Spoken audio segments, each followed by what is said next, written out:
Yeah, did it just happen by itself? Did it just come from nothing? Or was there some sort of creator? Like, what makes the most sense? To me, Yes. honestly, I don't know. But I know very little, I think, about this area. I've learned a little about No problem. physics. What we'll do is we can go through each of these points very briefly, and we can explore them. But in order to do that, just give me where you are at the moment. What makes logical sense to you? I'm not going to hold you to it. It's not a gotcha moment. So when you see the immense amount of design, for example, when you see a mandarin duck, when you see the blood pressure control system in the brain of a giraffe, the migratory instinct of a bewick swan, the homing instinct of a pigeon. You see all of these things. Do you think, came by chance? It just happened? I think it came by chance in the beginning, but then those that did not have this adaptation were deleted by the selection pressure, then this bit thrived.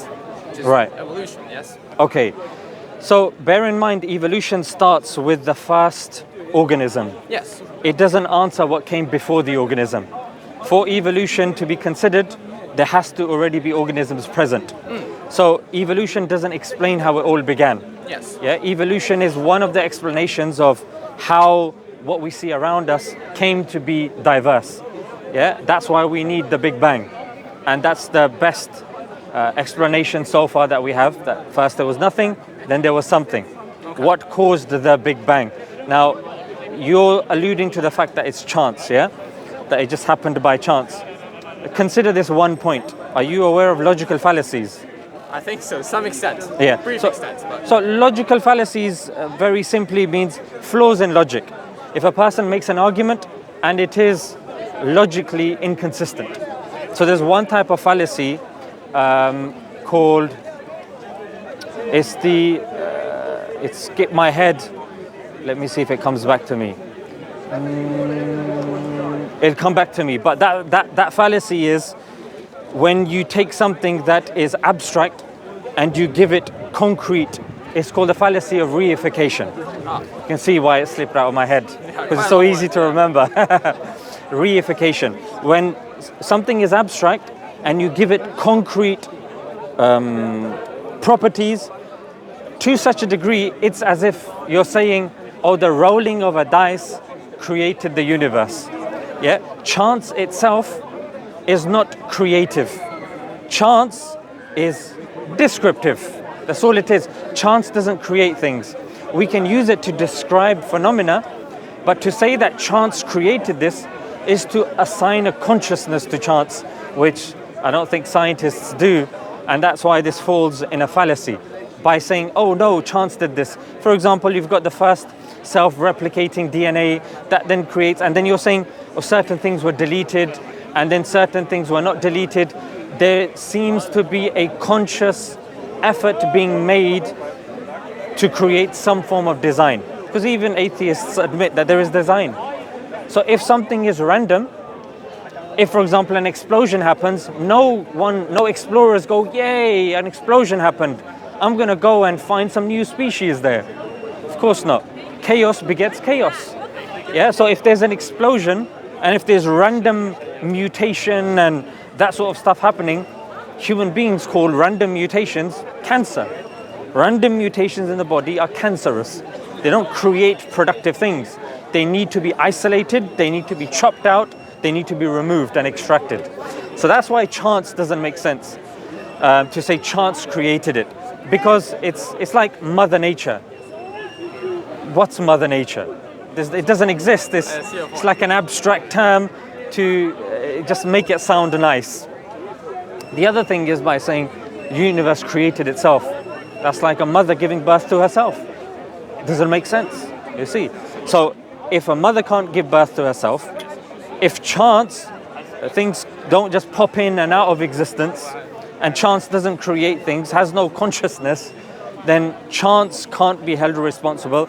And then when we look around us and we see anything that's of design, for example, when we're looking for alien life and we see pottery, if we went to Mars and we dug and we saw a vase underground, would we assume came by chance.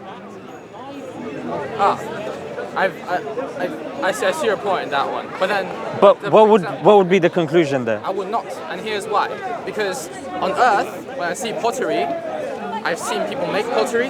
Yes. I've seen the process of pottery being made. Yes. So when I see another pot, even on a mask, say just there by the ground, Yes. I'll assume a guy made the pot. Right, Yes. right. But I've never seen a person or anything really physically make a tree atom by atom. Yes. So if we go onto Mars and we see a pattern of a growth of some sort of something, a pattern. I wouldn't know in that case if it is made by someone because it has a pattern, or if it's just a natural phenomenon. Because I can see in nature lots of things already have patterns. So then, if that is the case, I can't tell. But if it's a pot, to answer your question, sir, I would say yes, something made that. Maybe not human beings, maybe Martians. It's some intelligence, yeah? So that's what we do in science. We have the inference to the best explanation. Science can't say anything technically for certain, yeah? Because even though you've said, oh, there are certain things that I've seen that happen now and that are taking place now, that doesn't mean that the same thing is going to happen tomorrow. That's an assumption of science. It's called the problem of induction. Yeah, that just because something's happened today, happened yesterday, to assume that it's going to happen tomorrow, it's not really grounded in evidence or scientific evidence. You're more than welcome to come back. But no, I'm saying that. But I understand that induction is not a good idea of looking down things logically.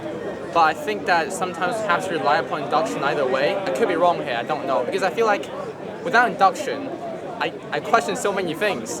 Got you. I'm here right now. Yes. I assumed I'll need to eat and drink and breathe because I ate and drink and breathed a moment ago. Right. I might not be.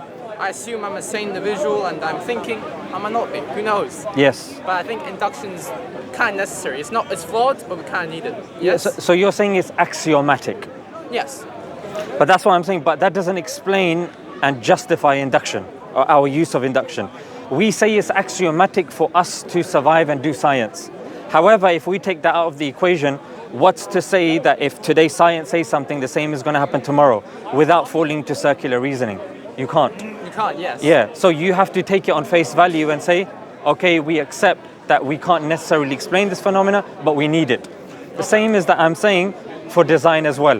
That if we have in our experience witnessed all sorts of design since the beginning of civilization, if our search for aliens depends on design, our discovery of previous civilizations when we're doing archaeology, when we find pots, relies upon design, then I'm saying, why are we then stopping this when it comes to design, when it comes to creation? You gave the frame of reference argument, which is that I've seen pottery being made and this and that, but then I can make the argument when it comes to evolution and Charles Darwin. Even Charles Darwin hadn't necessarily seen evolution. Charles Darwin made an inference based upon the data that he saw on the Galapagos Islands. He made an inference. Nobody saw that South America and Africa were once one. But because of the shape and inference, they believe it was once a continent and then it drifted apart. So they infer that that's the case. No one saw the Big Bang. There's no frame of reference for the Big Bang. But yet, when we look at the evidence and we say, look, the majority of the evidence is pointing towards that, for example, redshift and the cosmic background radiation, these are two of the strongest evidences for the Big Bang. Therefore, the inference to the best explanation is there was a Big Bang. So I would say that when you see the immense amount of design that you see around you and chance doesn't fulfill that criteria, it coming from nothing or it coming, by a non-intelligent being doesn't make sense. The inference to the best explanation points us to the direction that there has to be an intelligence. So, sorry, I'm just Go ahead, yeah, of course. I'm assuming you're Muslim. Yes. And I'm assuming you believe that God, do you believe in the Big Bang, sir? We believe that Big Bang and evolution are mechanisms, and we believe God is a creator of mechanisms.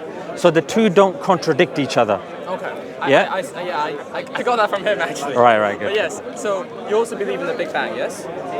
As the best explanation of what's there at the moment, because science by its nature doesn't ask us to believe. It says that, look, this is the best evidence that we have so far. It's the best theory. Yeah, we have no issue accepting it as a working theory, yeah.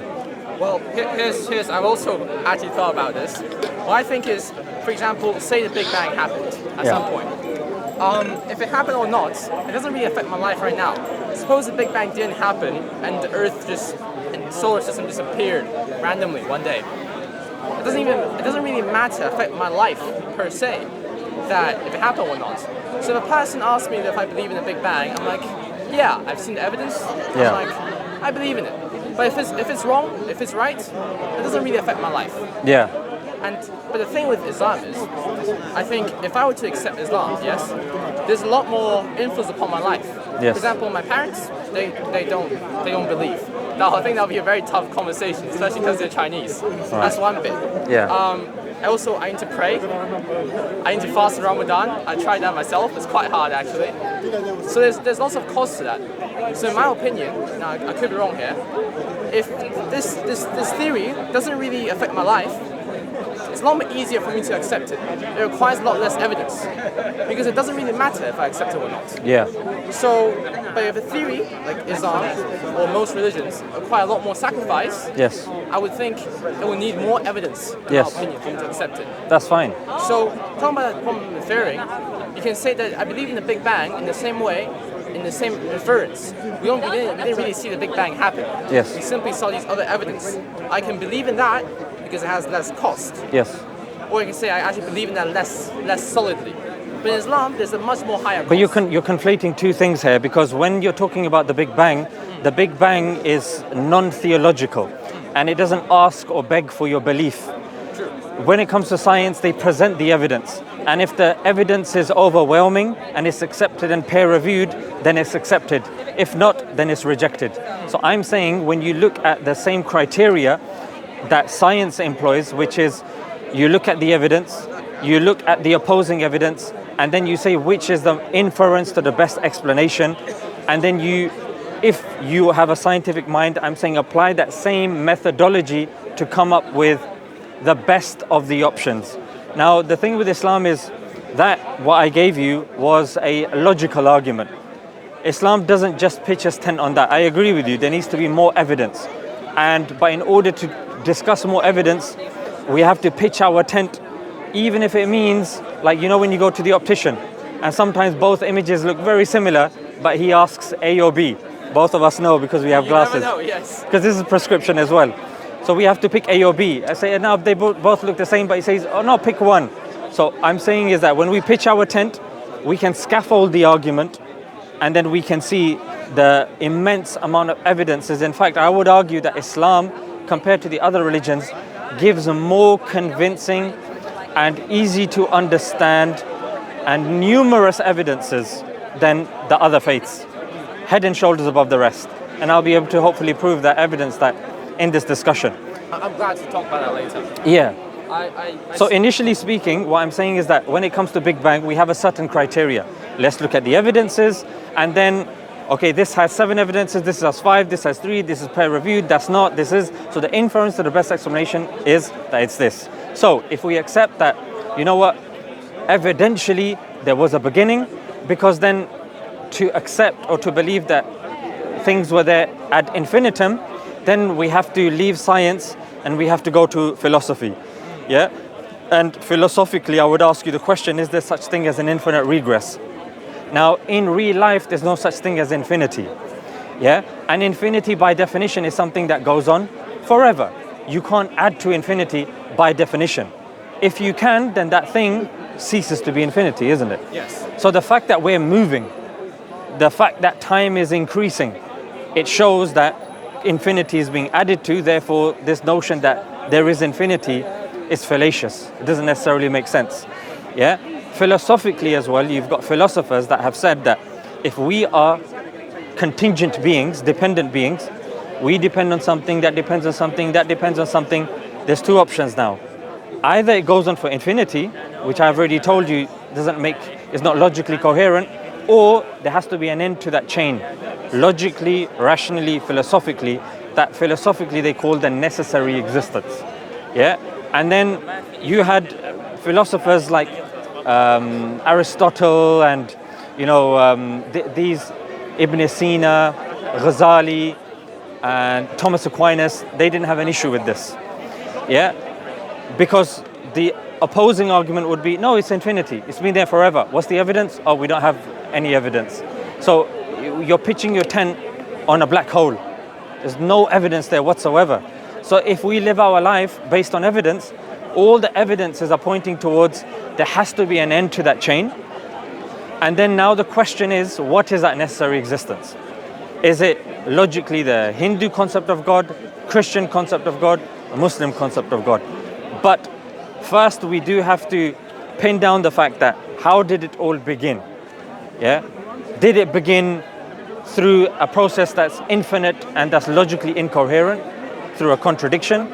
Or did it begin logically from an intelligence? We can say we don't know what the intelligence is, let's discuss that. But where are you at the moment with all of that? I'm gonna first answer your first point. Sure. I think, about like different theories, about like choosing the blurry eyes. Yes, one. yes. I think out of the theories that you've given, as in if it's just created itself, it's created by a conscious being, I think right now, I'd say you're right, sir. I would say it makes most sense for something to begin this. Yes, but I don't know. Maybe it's me. I'll definitely think about what you said today, so I really appreciate this. No. But it doesn't really seem like that clear of a lens to me either. None of them are very clear. This is the best one. Got you. But I still can't see very clearly. Got you. To answer, sorry, what was the other point about infinity and how it all began? Yes. I could be confused here, but if you're Muslim, well then I would suppose that you believe that God has existed for all eternity and He is infinite. Yes. But you're conflating what I said, that we're dependent beings. Yeah, we depend on something, that depends on something, that depends on something, but the end to that chain has to be philosophically a singular. Yeah, whether a person believes it's God or not God, philosophically you can't have an infinite regress of dependent things. For example, you depend on oxygen, that depends on atoms, that depends on quarks, that depends on this, it goes on ad infinity, wouldn't make sense. So philosophically that necessary existence is whom the theists believe to be God. Some philosophers don't accept that it's God, they believe it's energy or whatever it is, but they do accept that there is an end to that chain. We believe that end to that chain is different to the dependent being. We don't believe the necessary existence is dependent. We believe it's necessary. I think I'm the sort of guy that believes end of the chain is energy. Because Yes. I look and I see and I say, I could die, Yes. what I am would die, but my atoms, even if it's transferring to energy in a nuclear fusion, it's still there. I got you. Right. So I see it's been here forever. You can't destroy it. So that's what I think. I Right. think there was confusion there. Sorry. Right. No. That's Go on fine. now. So you do believe there is an end to that chain, and there is an energy or an existence that started it all. You said that made the most sense to you, right? Yes. I think energy has always been there, and I think something must have. Yeah. Right. So now what we would say is, let's look at the necessary existence and let's analyze that further. It has to be singular, of course, because everything depends upon it. Correct? Okay, so it's independent. It has to be immensely powerful because we have a level of power. We depend on something and that depends on something. So if you depend on something, that thing that you depend upon has more power than you. Why would you say so, Sam? Because even if you take the examples that you see around you, for example, I got a toy car. It's being powered by a battery.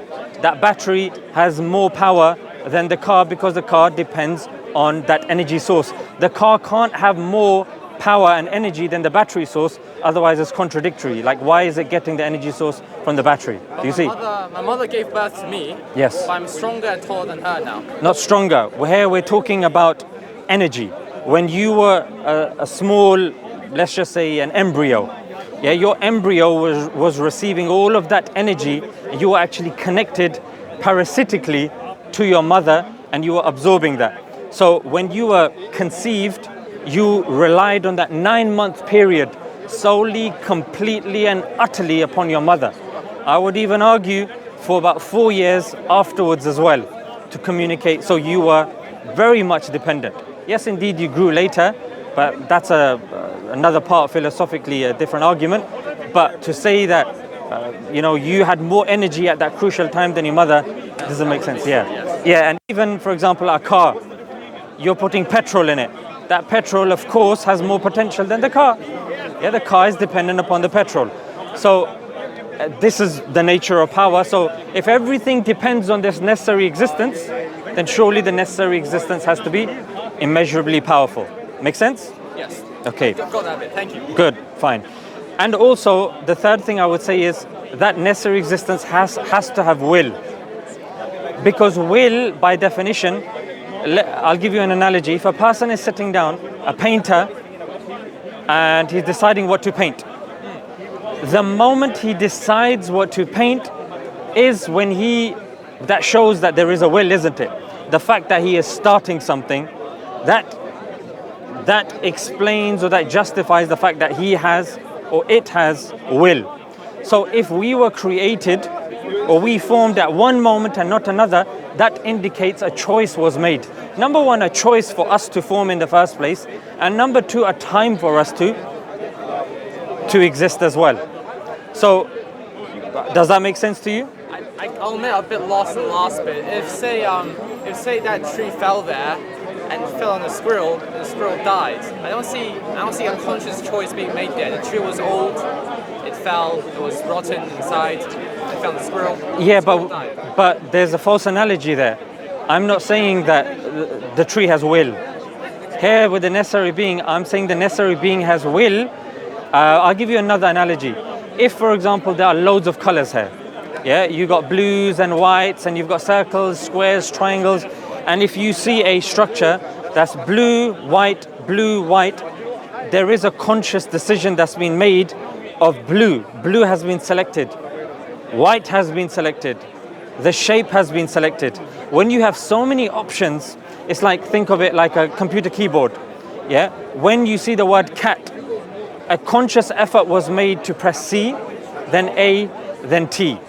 So that indicates that whoever pressed that has will. Go ahead. Are you referring to the fine-tuning argument?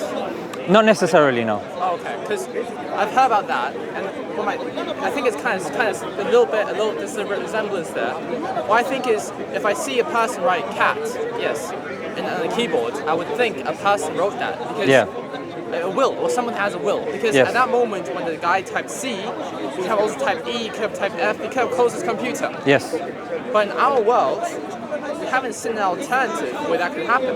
We haven't seen an alternative where he could have typed F instead. We just know that C has been written. How do we know the guy has a will? We need to go back to the philosophical definition of a dependent existence. The dependent existence philosophically means that it can be any other way. It can cease to exist. And there's a third criteria. It can be any other way, can cease to exist. And is composed of parts. Yeah. So what we say with regards to us is we are composed of parts. And those parts could have been rearranged in a different way.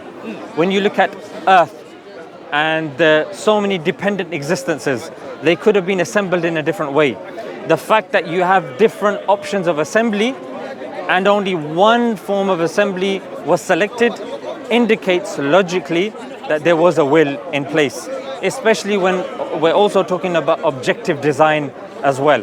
For example, symmetrical faces, Fibonacci spiral, the golden ratio. I mean, you probably heard, even on the face as well. They say that you've got the golden ratio even on your face, from hair to the nose, and from the nose to the middle of the lips. There's a ratio of 1.618, which is the golden ratio, which some people argue is a thing of beauty. It's used even in the Apple logo. It's even used, some say, by Leonardo da Vinci in the Vitruvian Man. See the man So there is such thing as objective design. So when we're bearing all of that in mind, and we're seeing that you have objective design, you have options, that indicates that, logically speaking, it wasn't chaotic. Because if it was chaotic, it wouldn't be design. There would be chaos. Yeah. But chaos could turn. For example, using a cancer example you've said before. Yes. If I have mutated cells, well, yes, there's probably cancer. I'll probably have to get rid of it. But some mutations, well, mutations is changes in the sequence of genes, yes? Well, mutations could be any way. They could change the amino acids in any shape. Normally it's bad, but sometimes it could be good. It's like if I write a book. Can you give me an example of a time that mutation was good? I'll think of one. Well, I think from my beliefs, in the beginning, things didn't really have, a cell doesn't really have organelles in it. And then they actually did. That's a bad example. Yeah. You've seen people online, for example, that have little children that have like immensely large muscles, even though they're very young. I would argue like when they're like 4 or 5. That's not from going gym when they're 4 or 5. I would argue that's a very beneficial mutation. I would think some we have lactose intolerance. But there's a difference between arguing that it's a beneficial mutation. There's another that it's been experimentally evidenced for it to be a beneficial mutation. Do you see the difference? One is a onlooker observing and making the inference that, oh, because his arms are bigger, I'm assuming that there's muscle there rather than fat. I've made this poor judgment before where I've seen somebody that's big boned and large, and I think that he's gone to the gym and he says, no, I'm just on a diet of pizza and burgers. So I've been mistaken. So that's why I'm saying evidentially and experimentally, can you give me an example of where it has been beneficial? So I'm not sure about this, but from my beliefs, when we were cavemen, when we were hunting for foods, we didn't really have a large amount of milk. So humans couldn't ingest milk. We're lactose intolerant, all of us. But after agriculture came, you can milk cows. We can drink milk. We can eat it as part of nutrients.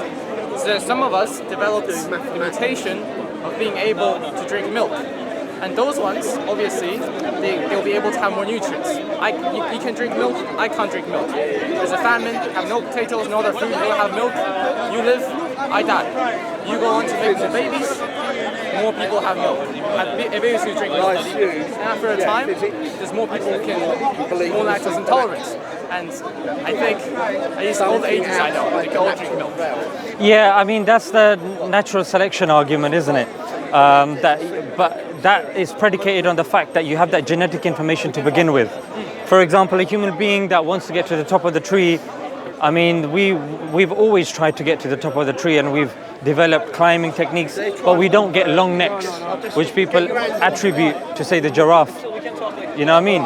So just because I think that this is good for my this or that, I mean, I would argue against the fact that we were lactose intolerant. I haven't come across that evidence before. Reason being, because if that was the case, initially speaking, our mothers hormonally lactate and they give us milk to begin with, and we actually can't survive on meat and vegetation initially because we don't have those enzymes to begin with. It's only when we surpass, say, the first year, only then can, our body starts developing and we start growing, our mind starts developing, the brain starts developing, and then we can I wouldn't necessarily say that's to do with natural selection. It's in certain places where there might be less milk, maybe because you're in the desert or something like that. Maybe people have adapted to certain things. But to say that no, we were lactose intolerant before as a blanket term, I haven't come across that evidence. Maybe you can point me in the right direction for that. I think about it. I'm studying for natural sciences. Right. So I think I do know just a little bit more than the average person in this area. But I think I can come up with some examples. For example, for human beings, I'm not sure if you believe it. Lactose intolerance, to be honest, we can't really judge. When I see evidence, I mean can you give me some evidence from something peer-reviewed, like Nature or Science? So, the human beings... when I say Nature, I mean the Nature journal and the Science journal, just to be clear. Well, I'm going down the evolution. Sure. No, go ahead. I just thought I'd say it, just in case you built a point. And then I said, no, I meant this, and then it's like a headache for you. I'll try. Sure. Thank you for your time, sir. Yeah. So when we were Neanderthals, can't speak English, even before then, our spines were a lot more curved. They were like monkeys. We don't stand up straight. But after a while, our spines straighten up, and now we can stand taller than monkeys.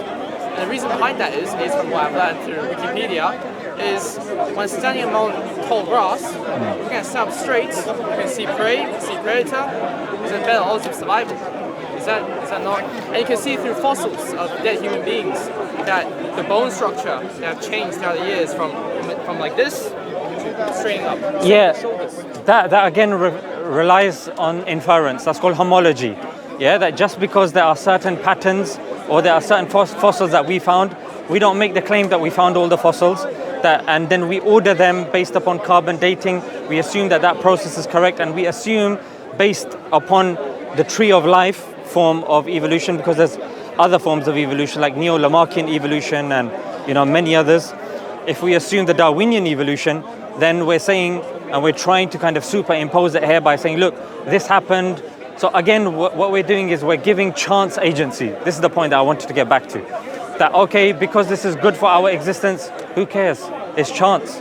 It's unconscious, unguided, materialistic, mindless atoms whizzing about. Why are suddenly they caring about, what's good for us, and, why is any order taking place at all? If a person's saying, no, this is millions of years of atoms just hitting each other. That's me.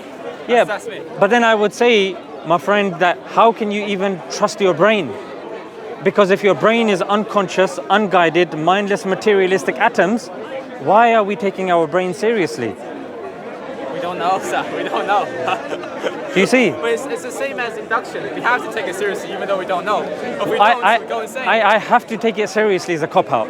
That just means that if I don't take this seriously, it just wipes out the rest of the science. I don't care. If you don't take your brain seriously, if you don't think you're conscious, I think that would cause... You're saying induction, yeah? No, we have to rely upon induction. Therefore, all of the hard work that we've done in science will be discarded. And because science experientially is accepted, therefore, we have to take it. I would say the same with regards to God. I would use the same experimentation or the same terminology that you say as well. We have to axiomatically accept that there is a God. Otherwise, life becomes meaningless. There's actually no morality, because you speak to any atheist, they're not going to use science to tell you if something is good or bad, because science doesn't claim to answer morality. And that's why we have, not to kind of hate on certain countries, but they claim that North Korea, the leader of North Korea is an atheist. Certain leaders in the communist China, like Mao Zedong, was atheist, and they believe this and they committed this crime and this and that. Point that I'm trying to say is, atheistically, there is no good, there is no bad, there is no right, there is no wrong. An atheist can't evidence and prove that somebody sitting drawing a circle all day long is better or is worse than a brain surgeon who's saved 5 lives today. True.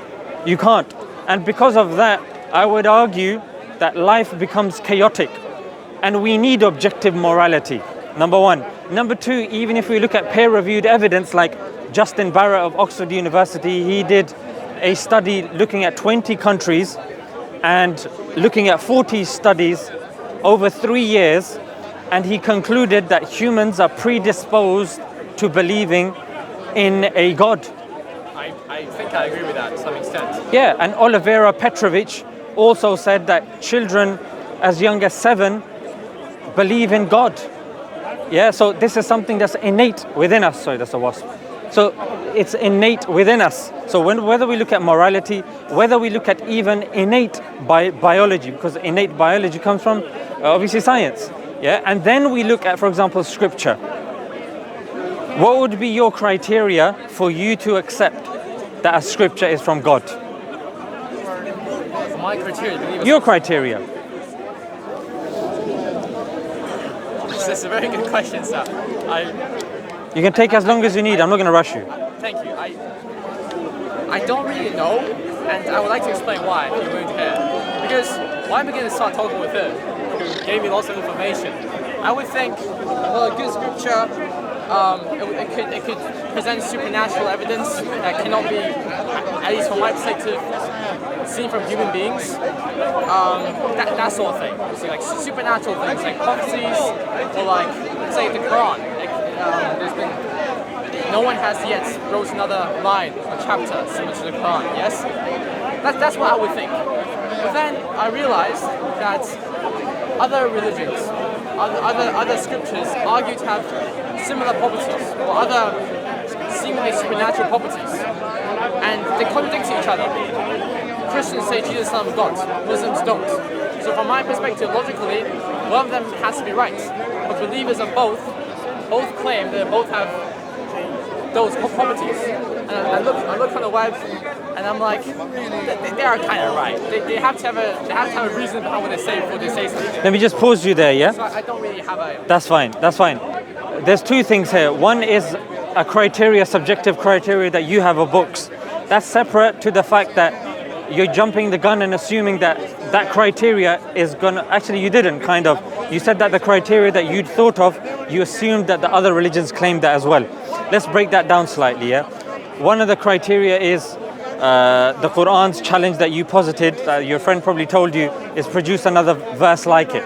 Yeah. So the Quran is unique in this from the other religions, ancient religions, that we believe it's a word for word from God. Exactly how it was when it was revealed to exactly how it is now. Hindus don't claim this about the Vedas. Christians don't claim this with the New Testament, and Jews don't claim this with regards to the Old Testament. And I'll give you evidence, objective evidence as well, yeah? For example, as Muslims, we believe we have the same exact book, okay? How can we prove this? Well, we have a manuscript. We have manuscripts dating to the time of preservation. And the manuscript, the oldest manuscript, is actually present, guess in which country? Of the Quran, by the way. England. It's in the Great British Museum. Everything is in the Great British Museum. Okay, interesting. I'm gonna have to give props to Birmingham here, because it's actually the University of Birmingham. Yeah, and it's been carbon dated by the University of Oxford. Yeah, and they concluded that the people that analyzed the manuscripts has 100% word accuracy. The words have not been changed, adulterated, or modified. There is no manuscript of the Old Testament that dates to the time of Moses, like we have with regards to the Quran. Dates to the time of the Prophet Muhammad, peace be upon him. The Christians, the oldest manuscript they have is 300 years after Jesus. Yeah, 300 years, that's the complete manuscript. The Hindus don't even claim to have manuscripts. They believe it's all verbally preserved, and there are certain people, as do the Jews, they believe that they're holy men that have been entrusted. But again, a person of science like yourself won't be able to verify this. I'm giving you evidence that you can literally go home and you can check today and say, objectively what he said is the truth. That's one evidence. Number two, when it comes to the language, the Quran is revealed and read in the Arabic language, Fusha Arabic language. You go to any shop and you ask them for the Arabic Quran, and you ask Muslims, like a lot of people, you notice that when I've spoken to you, I haven't looked away, people have come and gone. You can ask any Muslim here to read the Quran in Arabic, they'll be able to read it in Arabic. Yeah? Read something from the Quran in Arabic. One verse.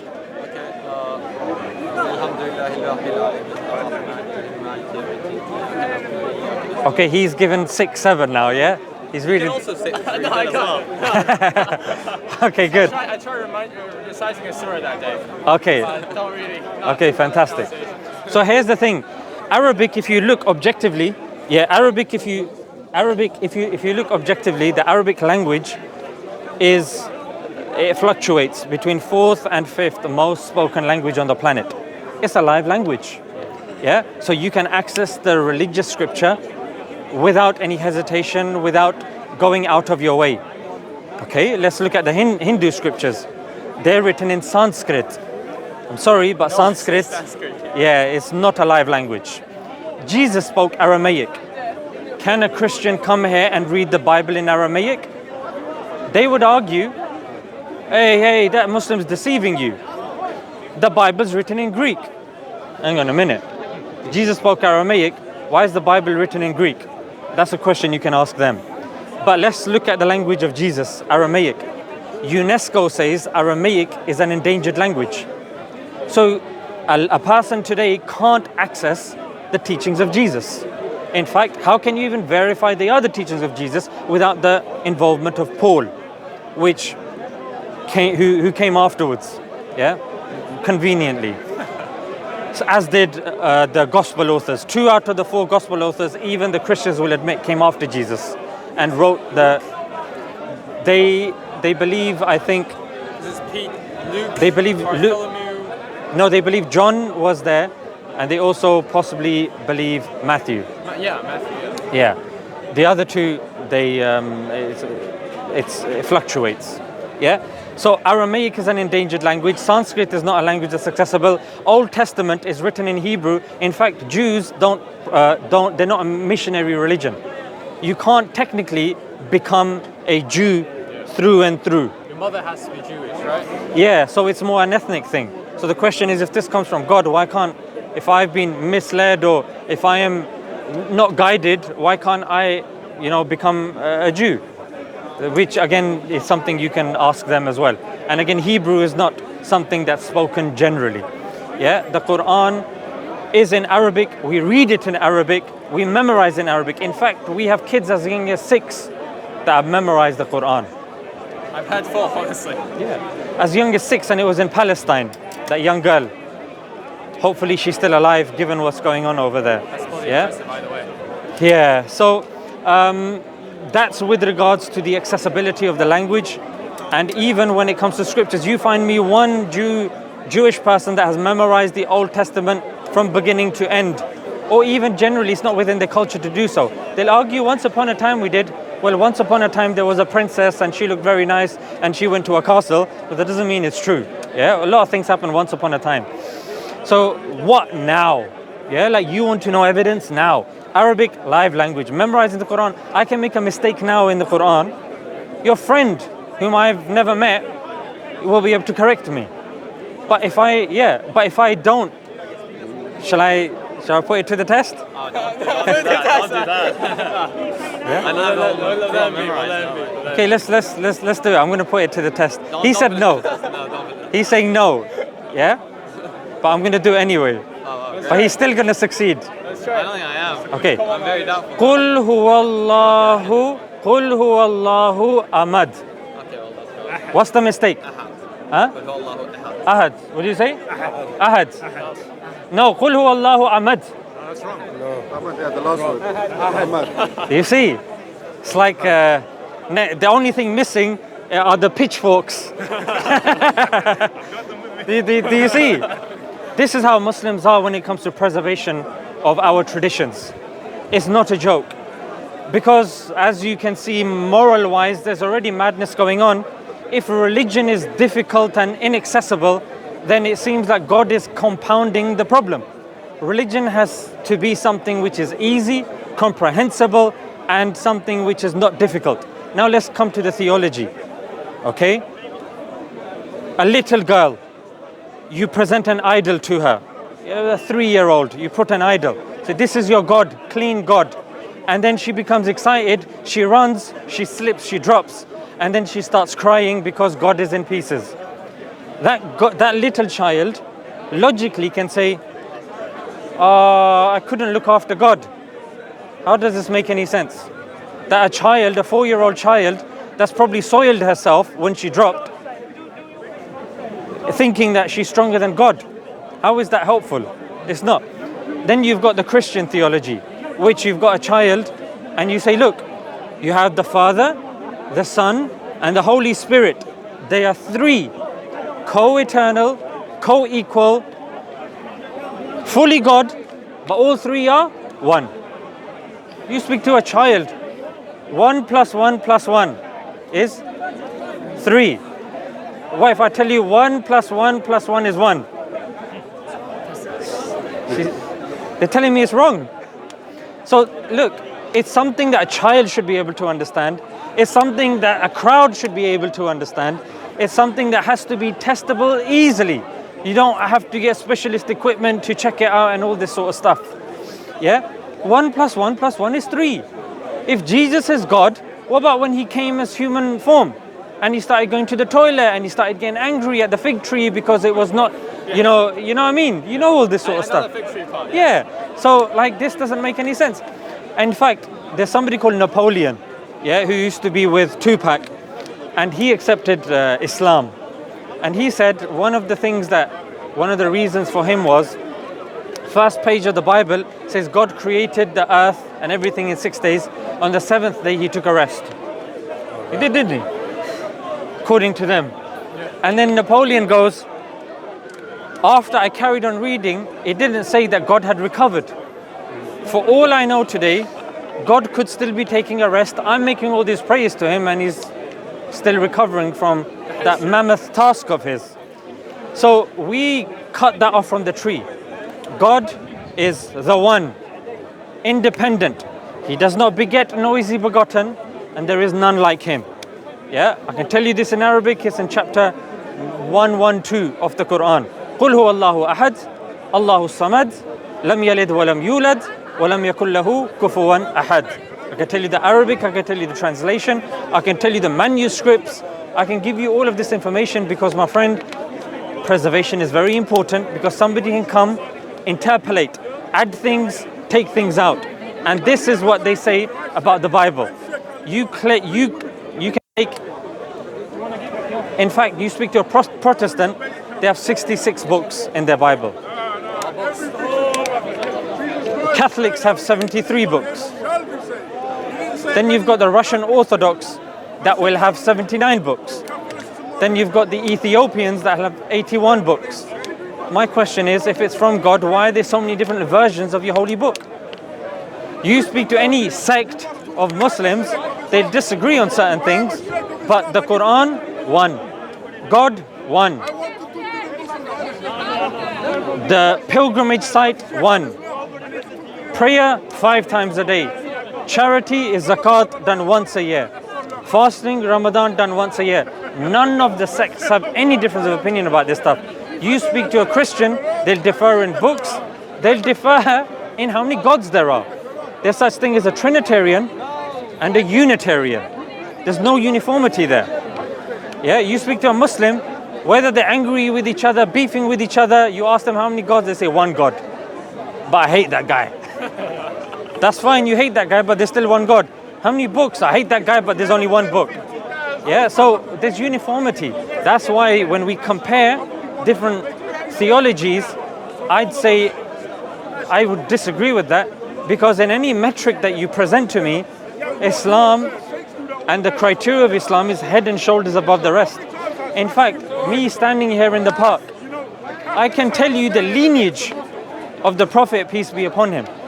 Yeah, every single person in his lineage going up to Adnan. Yeah, like 20 people in his lineage. Why? Because we memorize that stuff. We commit that to memory because we're proud of our ancestry. We're proud of our history and where we come from. And something that's attributed to George Orwell, if you want to get rid of a society, you get rid of their history. So even when it comes to sayings of the Prophet, you have Muslims that are more critical about that. Reason being, because we are very cautious about something that's been falsely attributed to the Prophet. If I quote something to you from the Prophet and a Muslim hasn't heard it, they'll say, where's the evidence for that? Hadith scholars have to learn the chains of narration. For example, if I was to say the Prophet, peace be upon him, said, don't kill women and children. I say, we got this from Imam Malik. He got that from Nafi. He got that from Abdullah bin Umar. He got that from the Prophet Muhammad, peace be upon him. We know every single person in that chain. We have books that you can independently go and verify who is in that chain, whether they were liars, what profession they were doing, who their teachers were, who their parents were, where they were living, where they traveled. So in terms of heavy preservation, knowledge, precision, I'd love to hear what, in your limited kind of studies of the other religions, based on what I've said, what the other religions have said that you think even comes close to the criteria that I've given. Okay, thank you, sir. I appreciate this. I see that you've mentioned all this, and honestly, I agree to this. The Birmingham one, I think I should have known that because I did search it out myself. About the Dead Sea Scrolls, about the Christian ones, I think I know that myself. I knew that beforehand too. And as far as I'm concerned, with all honesty, I agree with you. I think you guys have done the best job at preserving your holy books, and that's fair enough. I cannot argue with it. I obviously do not know all the other religions, so I can't really say it's like the best. But from what I'm seeing, and also lots of criteria cannot be, for example, the widely spoken language that cannot be replicated. I agree with you, Sal. But here's my problem, yes. So what you got to understand, and I could be wrong here again, is that there's lots of religions in this world. And what I've known, there's like at least some 4,000 religions around. Yes? Now, preservation of the Holy Book and even the validity and evidence of the Holy Book, those are all very important aspects of religion, of its evidence of validity. But I don't think we can say that simply because a religion has its holy books preserved, which right now I do believe is Islam, we can say that that is the most valid religion. For example, I'll give a rather silly example that I'm not even sure is true. I've heard somewhere that if you have very devoted monks of Buddhism, when you burn them, when you cremate them, they have these rocks within them. More people don't have. Now that could be false. My friend here questioned me about that a lot. Did you say when you burn Buddhist monks, the thing that remains is a rock? Some of them has it. I heard it when I was very small in China. It's called, we can search it up right now if you want. Right. It's called a shira, shuli, something like that. Right. In Chinese it's a shuli. And other people of other religions, when you burn them, they don't have that rock. It's not a bone, it's a small rock. Now, from my perspective, I don't believe in anything. I would think, if I see that this is a religion, and a small percentage of devout believers, not all of them, a small percentage, when you burn their bodies, they have a rock that no one else has. I would say there's something different about their religion compared with everything else. No one else has rocks. I would say it's a good piece of evidence. Yes? Now, if I've never heard of Buddhism, if Buddhism is a very small religion that I've never known of, I would never have known about this criteria of comparison. So say, let's call that the criteria of the rocks. Say Islam, obviously, I think excels than any other religion in the criteria of preservation.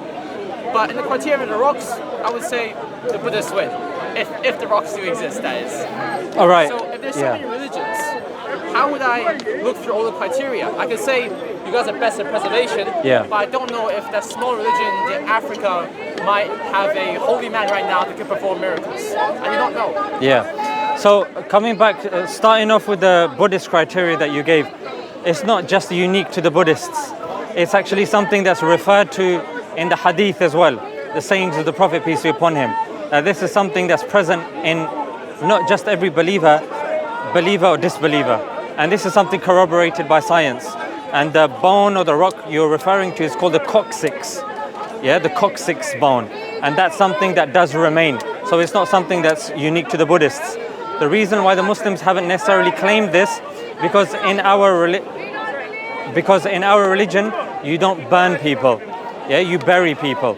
But regardless, even if after a while you were to dig, you will see scientifically as well that there is a coccyx bone. So for criteria of belief, I don't think that would be accurate. But coming back to the point of preservation, that was the first point that I mentioned, yeah? Because it's a scaffolding argument that in order to even entertain what the books have in them, you have to first entertain the fact that that book is the same book that was there since Revelation and it hasn't been changed. Otherwise, you can't have that conversation. So for me, that's like a gateway argument, a beginning argument. Can I just ask? Sure. You mentioned the bone. Which bone is that? Coccyx. Is that like a specific piece of? Yeah, it's at the bottom of the tailbone. Well, firstly, I'll fairly admit that I did not know that. And secondly, obviously my understanding of Buddhism is very limited. Yes. But I've heard that the Buddha, the guy who created the whole religion, one part of his shira, his rocks, is his finger bone. So am I tripping? But that's what I'm saying. Claims can be dime a dozen. Yeah, but the thing is, claims then need to be evidence. That's why, even with what you said, I gave you, okay, this is an our tradition. This is what science says about this as well. And I've given you the name as well. So it'll be interesting to see what science says about that and if that's been looked into. Otherwise, religions claim many things. Yeah, but can they be objectively verified is another issue. Now, the second part of my scaffolding would be what you mentioned, prophecies. Yeah. Now, correct me if I'm wrong, it would help, just like the point that I said, for us to say this is what the religion claims, oh, it's true, therefore the religion is true, is a circular argument. It helps if you can look outside of the religion, that thing can be verified objectively by a non-biased source. I'll give you an example, yeah?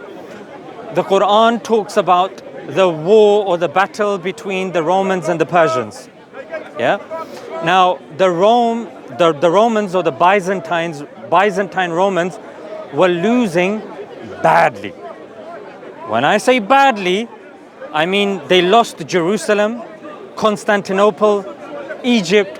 Heraclius was brought to his knees to the other king, and to add the cherry on top, a plague had broken out. Lo and behold, at that moment, the Prophet Muhammad, peace be upon him, said, it has been revealed to me that the Byzantine Romans, who are currently in the state they're in, they will beat the Persians. And to add insult to injury, he went one step forward and he said, between 3 to 9 years.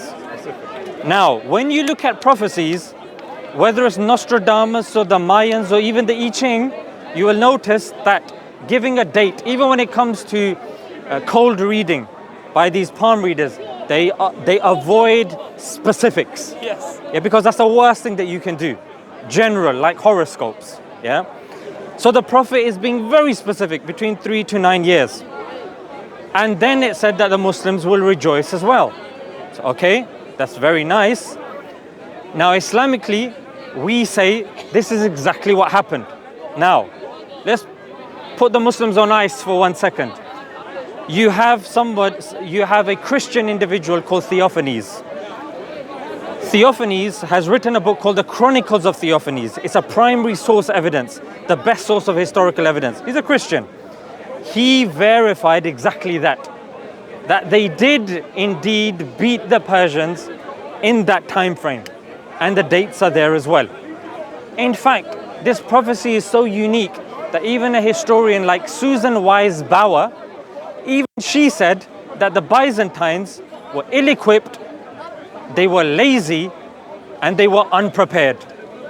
So you have this army of, I don't want to use that inappropriate word, but let's just say lazy people beating these giants, yeah, within the same time frame.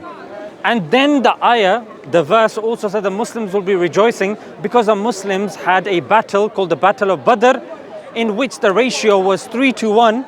The Muslims were 313 against an army of 1,000. The Muslims beat them as well. Again, this is historically recorded. So, just to look at this prophecy once more, that you had the Byzantine Romans versus the Persians. They were losing incredibly. The Prophet, peace be upon him, chose that specific time to give a date. Between 3 and 9 years, they will win. Historians tell us it was not logical to assume that they would win because of the nature of the army, the loss that they had incurred, and then we're told by an outside source, Theophanes, that indeed this did take place. So before I move on to the next prophecy, give me your thoughts about that. I think number one, I'm really glad about that because I did not know that. Can I? It's just. Jump in. No, I'm glad that you're providing me evidence, which is kind of what I asked for. Yeah. But the thing is, like, I kind of already know a little bit about this. Some bits. Yeah. Very not as detailed as you do, of course. So I thought it's good if I just tell you what I know firstly. Okay. About at least Islamic part. Can I talk to him too much? Or let me give you a few examples. You're probably not going to know this. In Surah Baqarah, the second chapter of the Quran, in verse 286, Allah talks about the middle nation. The middle nation. I do not know this. But that verse where Allah's talking about the middle nation, so I said there are 286 verses in that chapter. That verse is 143, which is exactly half of 286. Well, now I think I do know what you're talking about. So that numerical precision. Hellfire, we believe from our traditions, is black. And the amount of gates that it has, the amount of time gates is mentioned in the Quran, so the numerical precision and the accuracy of that also. And you can go on and on and on with regards to even the numerical precisions. Are you aware of some of those? Well, to be honest, I did look at this like a long, long time ago. You did, yeah? I did. I think angels and devils are mentioned the same amount of times. There were a bunch. I agree with you on that one. I think, to add to your point, I think there was also lots of scientific evidence discussed. So let me just pose a question there. If a book is 1400 years old, it's used 1400 years afterwards, no one can find a contradiction in it. It's still relevant to the fastest growing religion on the planet, which are the Muslims. It's the most morally discussed book. On top of that, you've got prophecies in there that are very accurate. You've got numerical miracles. But if I was to tell you that the author of that book was unlettered, he couldn't read or write, and he was inspired, my question to you is, what makes the most sense? Was he incredibly smart and he made it up? Did he copy it from somebody else? Or was he a prophet? Which of these makes sense, or do you think there's another option? I see your point. Well, I think I should re-edit my point previously. When I said that I think you guys have best at preservation, what I meant was, honestly, as of right now, I would think out of all the religions I've heard, you guys have the most evidence. I'll admit that. Probably why I'm here today. And I think either it's because he just left me. No, he's there. The sun hit me hard. No, because we believe that the angel that writes your good deeds is on your right. He was on the left, so he moved to your right. He was not doing much. Now you're talking good stuff, so he's came to your right. I think it's because I heard the most evidence from him. Maybe it's because I learned the most about Islam. Yes. But I think you guys have the most evidence. And I think out of most religions, you're the most likely. And out of your question of saying, in this case, would it make most sense for a illiterate guy to write the whole book, or for God to write the whole book? I would say any logical person, I hope, would agree with me in saying God writing the whole book will make a lot more sense. And I think that would make sense. But the problem here is, for example, the numerical evidence, the numerical sequence you mentioned. I searched online because I was curious. I was like, it can't be just the Quran. I searched for the Bible. Christians claim that the Bible also has numerical patterns. But if I'm being honest with you, similar to the Quran, I don't remember specifics. You can search it up right now. But as for prophecies, Christians claim to have the same thing. Scientific evidence, they don't really have, because it's a story about it. It's a story you make such good points, and sometimes I forget to address them. When it comes to prophecies, Christians have something called the Olivet Discourse, which is a prophecy of Jesus, in which he said that the people who are alive at his time would perish, because it was like the end of world prophecy. C.S. Lewis says that was an embarrassing prophecy of Jesus. So when you say that when it comes to prophecies we're the same, I would say there's not a single prophecy of the Prophet Muhammad, peace be upon him, that's been proven to be false. Number two, that's been called embarrassing by an advocate of Islam, like C.S. Lewis. You can search this up, it's recorded, Olivet Discourse. So when it comes to prophecies, Islam is definitely more precise, but continue. Yeah, so I'm saying that's one thing. So I'm saying, from what I know, which is obviously very limited, I can see lots of other religions having not in the preservation part, but at least in the prophecy part and the numeric part, I can't say one numeric pattern is more significant than the other per se. I would say they also have those. And the more important bit is... I would argue, and if you go back to my point at the beginning, you wouldn't be saying that. Let me just jog your memory. The Quran is read in the Arabic language. Numerical miracles are found in the Arabic text. When it comes to it's called Greek Konaic. Yeah? Whenever patterns are mentioned with regards to the Christian books, they're with regards to the English version of the KJV. So do you see? So yeah, then that's unfair to the Spanish people that are reading the KJV. How comes we didn't get miracles from God? How comes the English did? How comes the English always get this? Do you see? So it's not fair. And they don't read the New Testament in Greek. When it comes to the Old Testament of the Jews, they don't even have manuscripts that go to the time of Moses. So the book that they claim to have isn't even the same book that Moses did. In fact, even Christians, they believe that Jesus had a gospel that he was preaching, but then any other logical person would be like, but I swear the gospels were written 30 years after Jesus. Then what gospel did Jesus have? Why did they write it down? You know what I mean? Then what was he preaching and what are the Christians preaching? So that's why I'm saying that when you're looking at, and that's why I dealt with that at the beginning, it's about the original language. When you've got some languages, if Christians believe Jesus is either Son of God or to most of them God, and he spoke Aramaic, my question is, why the hell are you speaking English? Why is it for 50 years before the printing press, the 50 versions, that the 50 editions of the Bible were in Latin? Why were you talking about Latin? Why not Aramaic, which UNESCO says is an endangered language? So when it comes to numerical miracles, I would say no, we're completely different. If, for example, and I looked within Christianity because somebody came to the park with this, it's only unique to the English version of the KJV. That's all it is. And when it comes to even the Vedas, again, the Hindus are in two minds that, okay, the Manusmriti is part of the canon, like it's part of his laws that we accept. Some say, no, it's a guy called Manu who came and he gave his own opinion in which he was saying certain things. I don't want to, we've got kids here, I don't want to mention some of the stuff. But it's a bit mad. Yeah, it's a bit mad. But some of that stuff, I'll give you one simple example. The Old Testament says that when it's referring to the Amaleks, kill the men, women, children, babies, infants. In fact, it says take the heads of the infants and smash them against the rocks. Now I ask you, as an average individual, is that something you can read to your child? No, not about smashing heads on rocks. Is that something that you can read on your graduation when you're proud and you've been working for 3 years? Now my challenge would be for somebody that claims that the religions are all the same, you find me one verse in the Quran that mentions killing babies or smashing heads of people on rocks. There's nothing like that, my friend.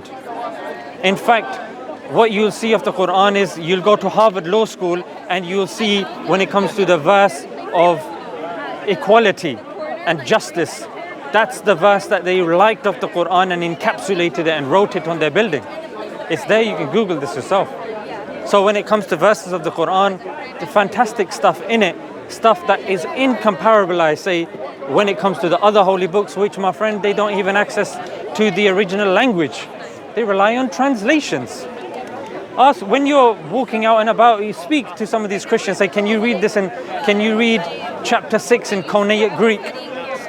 But then you ask a Muslim, you just need to provide the text. Say, Bismillahir Rahmanir Rahim. And he's just going to start reading. And you're like, yo, are you Arab? He said, no. But this was the first thing that I learned when I was a child. Not, what do they learn in schools? These songs that they teach in primary school. Oh, McDonald's had a farm, E-I-E-I-O, Baba Black Sheep.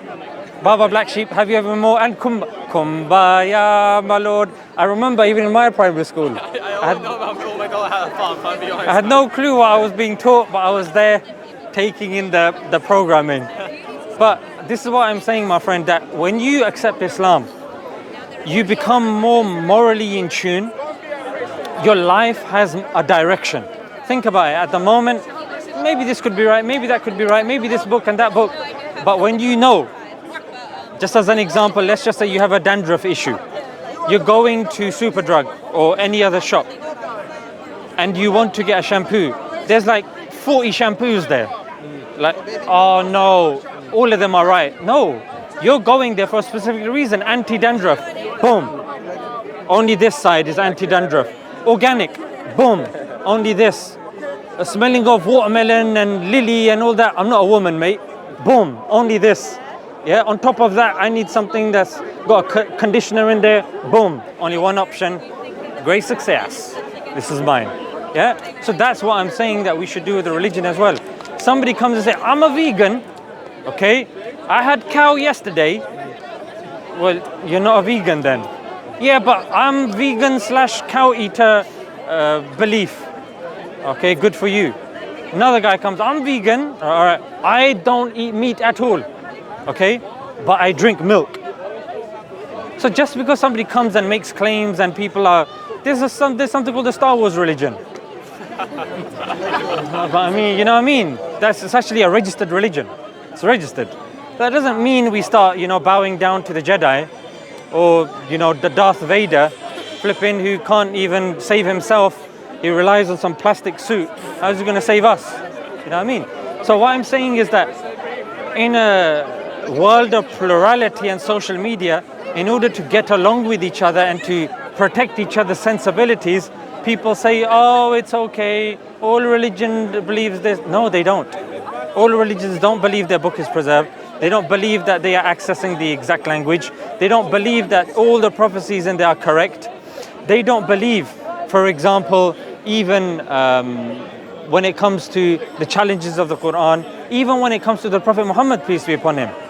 Like at the time of the Prophet Muhammad, you look at chapter 111, tell me, just stop me if your friends told you this. There's a verse to say that Allah is saying about somebody called Abu Lahab that he will not accept Islam. Yes, all he had to do was, really? I'm not going to accept Islam? Hear ye, hear ye.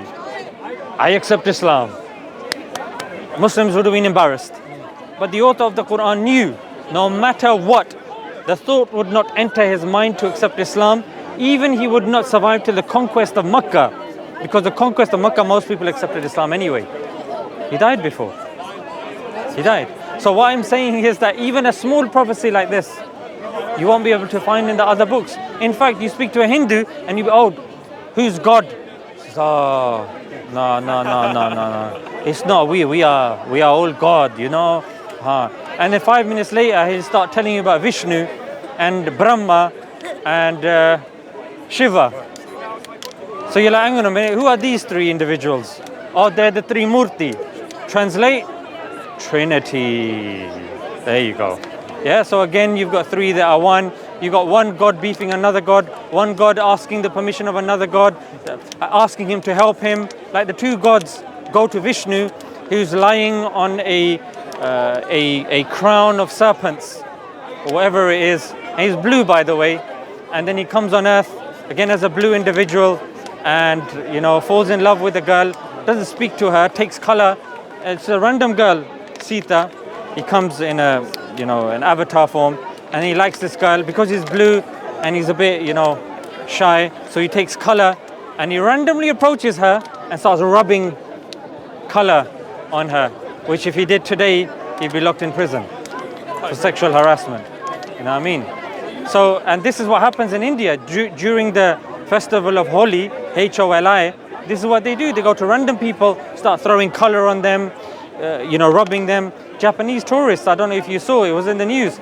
They were talking about being grabbed and molested and all sorts of stuff. But my question to you would be that if a religion truly comes from God, surely it should come with solutions. Like you ask when it comes to the economic crisis, I can tell you the Islamic solution to that. What would that be? So the Islamic solution to that would be, number one, to deal with interest. Because Islam, there's two principles here. Sadaqah is charity. Yeah, charity improves the economy. Because if you're a rich person, you give charity, a poor person gets it, then that poor person can invest and do something, it's helping the economy. Interest. A poor person wants to do something. The only way a poor person can do something is by lining the pockets of the rich person, because the rich get richer and the poor get poorer. And then the rich person gets more, and now because inflation rates go up and down, the poor person is struggling to keep up, and now he's scared to buy and purchase stuff, so that's harming the economy. So interest, like you see it today, is actually harming the economy. Sadaqah and charity improves the economy. When you look even at family values, Islam is there telling you about family values and preservation of family values. Today you ask a Muslim what is a man, what is a woman, they will tell you this is a man, this is a woman. You go in central London, you ask one of these suited, booted gentlemen, what is a woman? I don't want to talk about it. Because if he gives an answer, whatever answer he gives, if that reaches his boss, he's getting fired tomorrow. He can't define what a woman is, can't define what a man is. That's why you got Primark having one of those intersex or genderless toilets as well. It's confused.com, mate. Yeah, a society that can't even define something that's integral and important. So Islam came to preserve wealth, family, life. You kill one person, it's as if you have killed humanity. There's no verse that tells you to kill babies. What does the Prime Minister of Israel say when October 7th happened? He got up on stage and he said, Amalek. B'Tselem, who's a human rights organization of Palestine, they said they're from Israel as well. And they go, anyone who's gone through the education system in Israel knows what Amalek means. Anyone. When you mention Amalek, it means everyone. Man, woman, child, baby, everyone.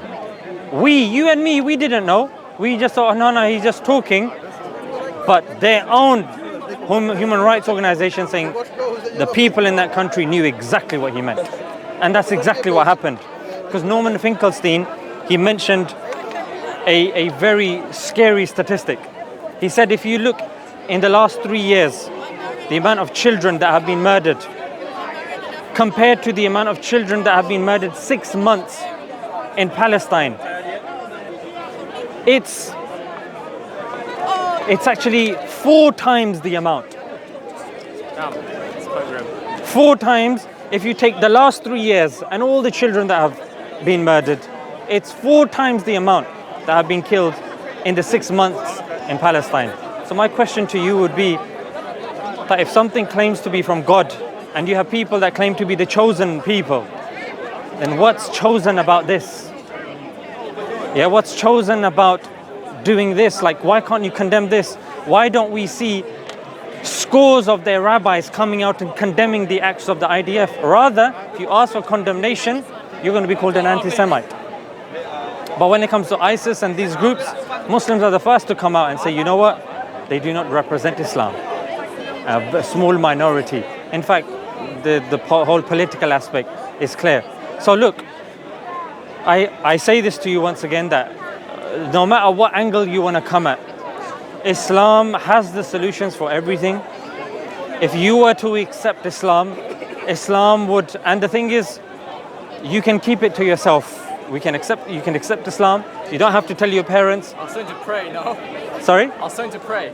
Yeah, no, but here's the thing. When you accept Islam, the analogy, if I can be so crude, is like that of a toaster. A toaster may be fantastic and amazing, but if it's not plugged into the mains, it's not fulfilling its function. So you as a human being, you might be wonderful, beautiful, amazing, but if you're not plugged into the mercy of God, and that's done verbally, you're unlocking the mercy of God into your heart by acknowledging Him. Because in Islam, the greatest sin is shirk, associating partners and not acknowledging God. So for us, it's very important that if a person accepts Islam, you open your heart and mind to God.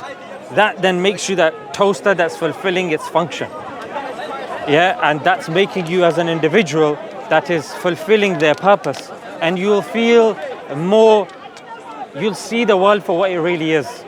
Yeah, rather than mindless, materialistic, unguided, unconscious matter, just atoms whizzing around, no right, no wrong, you will know this is right, this is wrong. Yeah, and with all due respect to the atheists, if tomorrow, let's just say your friend wasn't around, yeah, let's just say you were in a relationship, because you're a handsome individual. Just say, if you were in a relationship and, you know, things didn't work out and you had heartbreak.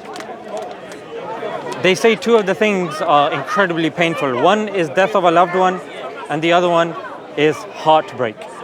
Yeah, and these are very difficult things to recover from. That's why you see people going to intoxicants and all these sorts of things. So when you were in that, if you were ever to be in that position, you call your friend, it's 2 o'clock at night. He's asleep. He's a human being. Well, I wouldn't be sure about that. No, you wouldn't. Well, hopefully he would. Hopefully. Yeah. We hope. And, you know, people are, you know, when you go out and about, it's London, you know what I mean? My friend, he went through a breakup of his marriage, and he said he was crying on the tube. He said this. Said he was crying on the tube. Yeah, not him. He was crying on the tube, but he has, you know, a beard, and he said, I was crying, I was hoping somebody would come up to me and ask if I was okay. He said, not one person came up to me. Not one person. And that, even now, it makes me disappointed. But unfortunately, this is London. This is what Northerners, when they come to London, that's what they say in up north. When you speak, you say, how are you? Yeah, I'm all right, thanks. How are you, mate? Here in London, go, how are you? Shut up. Mind your business. I don't have any money, mate. I do admit we do get a bad rep, but it is like this. It's a rat race. Yeah. Northerners more friendly, bro. I'm a Northerner. Yeah, there you go. That's why, you know. Look, even she's friendly as well. MashaAllah.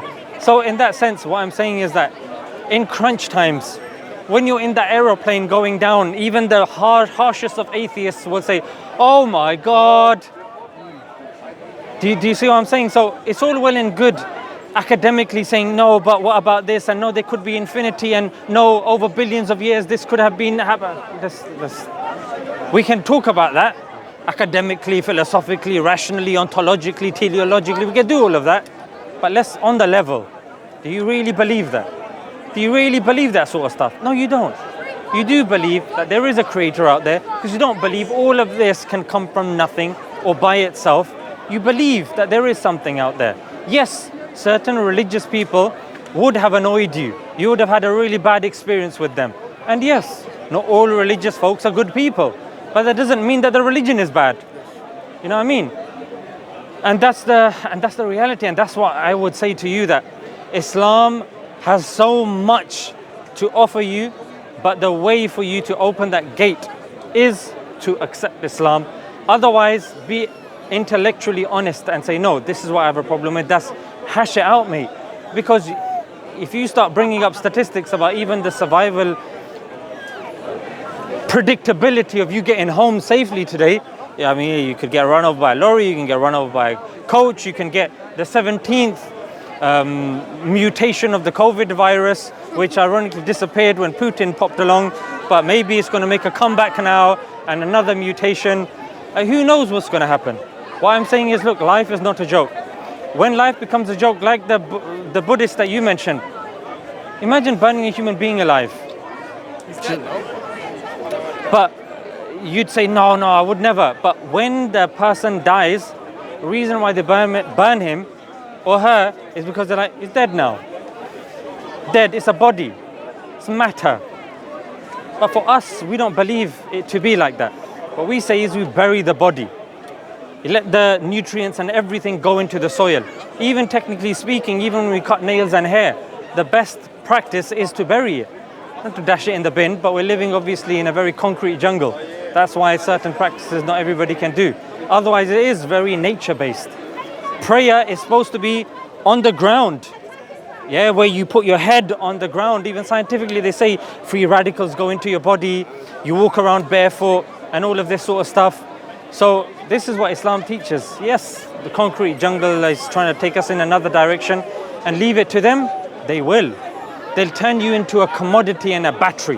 That if you've seen the Matrix, like Neo, where he's just used as a battery in a container, as the machines have realized that, you know what, they're just good for their source, the energy source. Yeah, and that's the thing with the future. If you see Black Mirror, you see how dystopian the future could become with virtual reality and all of this technology. Unless you're grounded on reality and your purpose and why you're here, what's right, what's wrong, there's going to be more and more veils on reality. At the moment, The veil on reality could be posters. It could be the concrete jungle and this and that. That's veiling the reality of the soil. On top of that, you've got TV. On top of that, you've got the headphones. On top of that, you've got immersion. Yeah, virtual reality. It's going to get more and more. Like the Neuralink of Elon Musk. Yeah, they're going to immerse you more and more. Then it's going to be an episode like Vanilla Sky, where you can't distinguish between reality and the false reality that's being created as an illusion around you, or like they say, like the Matrix or whatever you want to call it, a simulation or whatnot. It's going to become more and more difficult. That's why I say now is the time. Now is the time you see something on TV, on the computer, on the phone, you can switch it off. But what if it's connected to you? What if you've got that thing that, that chip that they're entering in Sweden, they've already tried it on a few people. What if that chip then gets hacked? So there's so many issues that can come about further into the future. Even the way things are going at the moment. Yeah, you've got countries attacking each other, asking for World War III. It's crazy. So that's why I say, mate, this is something that society trivializes to us. Says the most important thing is the Euro final because England's made it into, the finals. But then when you realize that this is nonsense, I'm not surviving just to watch a football match. I'm not surviving just so I can line my boss's pockets when I go to work and help him live his dream. What is my purpose?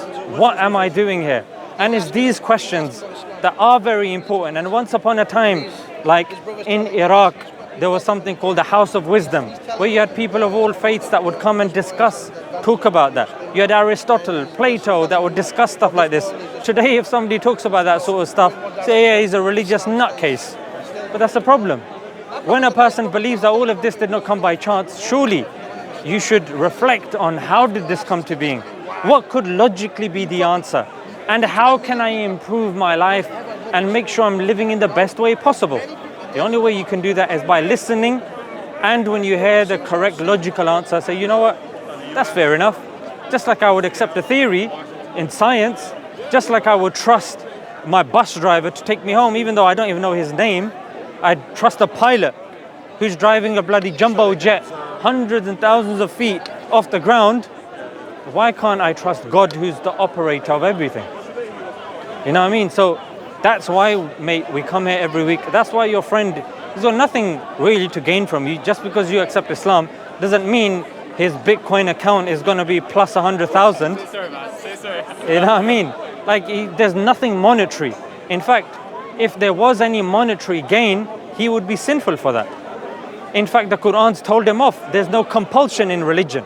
You can't obligate and force somebody to accept Islam. So the thing is that once the case has been made, then the question is propaganda. What's the propaganda? I know I'm doing a John Cena, but what's the propaganda that's stopping you from accepting Islam? And that is a question I would posit to you. What is stopping you from accepting Islam? You said earlier that he was worried about prayers or something. You mentioned. I think it's more. I don't know. I think you made lots of fair points today. I think either you're right, which is more likely at this point, 100%. or I just forgot what I thought about. And I think it's more just the commitment, the effort you need to put in. Yeah. You need to pray, you need to do this and do that. And there's just the more I talk to him, the more I realize it's a lot more effort than you would think. Okay, here's the thing. Let me give you one example, yeah? One is the argument of truth. Yeah, this is truth, this is false. This is where the evidence is, here's where there's no evidence. So you've got that aspect of things. Another is, okay, the implementation of worship, how it fits in with my life. The difficulty or the impracticality of that shouldn't negate the first part of the argument, which is the truthfulness of something. It could still be true, you could still accept the faith, but then the speed in which you implement these things is different, and it's a separate point to that. Yeah, they're not necessarily connected. I'll give you an example. I can give you a map, I can give him a map. I can give you both a destination to go to Edinburgh. We're here in London. He might take a coach. You might go to the city airport and get a flight. You're both going there. You don't mind paying the extra bucks to get there. Yeah. He says, you know what, this, I'm more familiar with this. He might go, you know what, I've always wanted to walk, and I get a couple of friends and we'll make a couple of days out of it and we walk there. Yeah, trekking and hiking and all that sort of stuff. It's up to you. Yeah, the process comes later. Yeah, prayer. Okay, how can I maneuver? That's phase 2 of the argument, or that's phase 2 of your journey. The first journey is you have to first acknowledge. For me to have a conversation with you, I have to first acknowledge you exist. You don't have to agree with me, or I don't have to agree with you, but initially you have to make that acknowledgement to me. So if I ask you, bro, do I exist? And you go, yes, you exist. If you go, I say, no, can you use words, please? My hearing's not very good. You go, yes, you exist. Okay, fantastic. Can you say in Spanish? Oh, okay, you exist. Or can you say in Urdu? Aha, aap waqi udhar ho. Or whatever it is, yeah? So I would say that is the second part. First part is acknowledging that there is a God. You not praying doesn't mean that there is no God. That's true. You see? So don't conflate the two. The first part of the argument is there a God? Does Prophet Muhammad have the strongest case? Is the Quran the strongest book? Therefore, what comes from the Quran makes the most sense. Yes, good. I agree with it. Okay, now, how would I go about doing these things? That would then be a slow, gradual process. For some people, praying you probably heard there's a YouTuber called Ali Dawah. Yeah, he's a friend of mine. When he accepted Islam till today, from his father doesn't like him praying in front of him. So he has to adjust with that. His mum is more forthcoming and he prays. But initially, he would have to pray in secret. He had to keep his faith secret. Yeah, some people don't tell their parents initially. Some people, discuss it with them at a time that they're ready. But with all due respect to your parents, they're not going to be joining you in the grave. Yeah, they're not going to be answering the questions. They're not going to be helping you in your worst possible situations in life when they passed away, God forbid. So bear that in mind. When it comes to purity and stuff like this, all of this sort of stuff is something that a person learns gradually. For example, if you say, Zishan, how would I go about learning the prayer? Who would be able to teach me? I'll say, there's something called Salah Plus. You go on there and they'll be able to send you a mentor and they can help you to pray. Yeah, but at the moment I'm studying, I don't have time to do this and that. No problem, we can get you an online course. We can get your online course in which we can get your, sorry, that's really loud, it's right in my ear. So you get a online course that can cater to your schedule. Yeah, maybe once a week, once a couple of weeks. That's it. Now, what's going to be interesting is you won't see Muslims doing that at Speaker's Corner. To be honest, I'm sure there's out of the large community of Muslims, there's one guy. No, that's what I'm saying. You won't hear, because she calls the Prophet Muhammad, peace be upon him, the P word. P word? Yeah. So insulting P word, and she insults the Prophet as well. If there's ever anybody in the park that you see insulting Jesus, that person, anybody can go to him and say, you're sinful. To disregard the existence of Jesus, peace be upon him, is actually kufr, disbelief. We respect all the prophets. Yeah, even Buddha, whether he was a prophet or not, can be debatable, but because he's respectable in the Buddhist tradition, as Muslims, it would be sinful for us to insult him. The Prophet said, don't insult the gods of other faiths. So that's why, if there was somebody, you could actually call me, I would go to him and I say, don't you dare insult Jesus, peace be upon him. You notice even when I address Jesus, I say, peace be upon him. So that's the thing. And even when it comes to Christians, you'll have some Jews that believe that Jesus was the B word. And they'll say that. He was an illegitimate child, he's in the hellfire. So we accept Moses, we accept Jesus, we revere the likes of Buddha, because we don't believe that Buddha actually came with a religion per se. Like Buddhists don't technically believe in a god. Yeah, it's more like a lifestyle. Yeah, and there are differences of opinion about that sort of stuff, which I don't want to get into. But what I'm saying is that even in terms of implementation, look, You will not see somebody insulting Jesus. Challenge. Challenge. Without another Muslim then going to him and telling him off. With her, he's a Christian, he's not going to tell her off. Yeah, there are some people that have been coming here for ages, they're not going to tell her off. Because she gets paid to come get people into a altercation, and then she goes home and it contributes to her visa. She comes every week. Yeah, because she needs money for her visa. She has to renew her visa, isn't it? That's sad. Yeah, I don't think it should be renewed, to be honest. I don't know why they keep renewing a visa. It's because people give her attention. She's getting. Do you see? She's here because she knows she wants to get the views, isn't it? So she wants to get involved. But she helps us forward the case for Islam. I think that's helpful. She needs the money. Yeah, the visa's not going to pay for itself, If you a know. Muslim did the same thing, other Muslims would grab him and say, you cannot do that. Exactly. They would be very upset. And that's What's her name? Oh, you don't know? Najma. Najma. Ah, mashallah. After my mother. Najma. Mashallah. I like the head covering. It's nice, mashallah. Thank you very much, sir. No, my pleasure. I'll think about what you said. Yeah, think about I think it. you made lots of fair points. Yes. But definitely, I'll be here hopefully next week as well. Think, ponder, do one thing that I'm sure your friends told you. When you're sitting by yourself, you don't even have to tell anybody. You raise your hand and you say, God, I don't know who you are. I don't know what's going on. There's so much information. I don't know what the thing that's stopping me from accepting Islam. Please guide me. Guide me. Yeah? Because from my impression of you, you seem like a sincere individual. That you're here, you're listening, you're interested, and that's a very important criteria for anybody to get somewhere in life. And I think you definitely have your head screwed on. And yeah, I'll be here if you want to see me next week or whenever. Reflect on the points. This will be online, so you can check the references that I made and the points, and you can cross-reference them to see if I made some stuff up or if I was actually speaking the truth. You're more than welcome to do so. Thank you very much, sir. My pleasure. Appreciate Take care. What's the channel called? My one is Smile2jannah Extra. Okay, extra. Yeah. Smile2jannah is the main one. But then there's other dawah channels, sfdawah, sfdawah. So yeah. sfdawah, sfdawah.